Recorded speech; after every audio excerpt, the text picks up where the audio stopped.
எல்லாருக்கும் இனிய காலை வணக்கங்க. இன்றைக்கி நான் உங்களோட பகிர்ந்துக்க வந்திருக்கிறது வடை உருண்டை கருடம். அதை நான் எப்படி பண்ணுறேங்கிறத சொல்கிறேன் கேளுங்க. அதுக்கு முன்னாடி இந்த வடை உருண்டை கருடம் எதுக்கு போட்டால் நல்லா இருக்கும்னு சொல்கிறேன் கேளுங்க. தயிர் பச்சடிக்கு போடலாம், மோர் குழம்புக்கு போடலாம், சாம்பாருக்கு போடலாம், பிட்லைக்கு போடலாம், பொரிச்சு குழம்புக்கு போடலாம், வெறுனையும் சாப்பிட்லாம். இதுக்கு தேவையான பொருட்கள் சொல்கிறேன் கேளுங்க.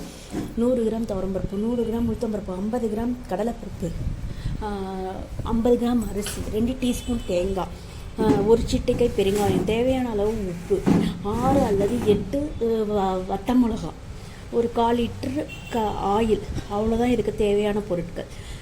செய்முறை சொல்கிறேன் கேளுங்க.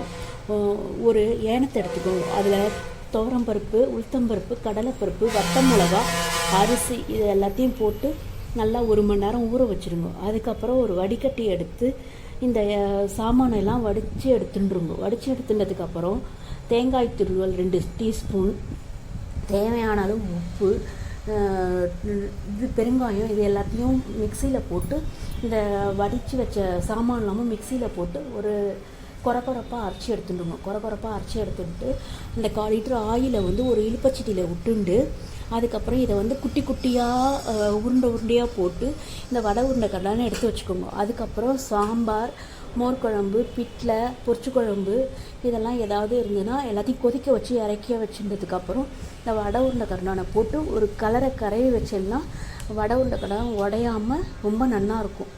சாப்பிட்டு பார்த்து எனக்கு சொல்லுங்க. நன்றி.